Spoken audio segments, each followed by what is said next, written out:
পরিকল্পনা আছে।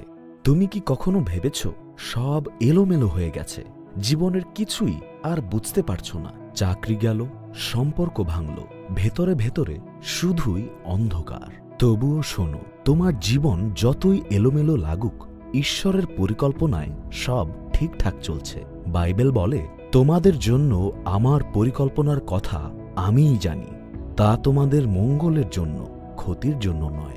সেই পরিকল্পনার মধ্য দিয়ে তোমাদের ভবিষ্যতের আশা পূর্ণ হবে। জিরমীয় 29:11 যদি আজ তোমার মনে হয় সব শেষ, তাহলে একটু থেমে গভীরভাবে নিঃশ্বাস নাও। মনে রাখো, তোমার জীবনের প্রতিটা অধ্যায়, প্রতিটা টুকরো ঈশ্বর জানেন। তুমি শুধু তাঁর উপর বিশ্বাস রাখো। একদিন সব টুকরো মিলেই তৈরি হবে একটা সুন্দর ছবি। তোমার জীবন হবে সাক্ষ্য যে ঈশ্বর কখনো ভুল করেন না। তুমি যদি এখন জীবনের কোনো কঠিন পর্যায়ে থাকো, আমরা তোমার জন্য প্রার্থনা করতে চাই। মেসেজ করো বা কমেন্ট করো। পরিকল্পনা আছে, আমাদের টিম তোমার পাশে থাকতে চায়।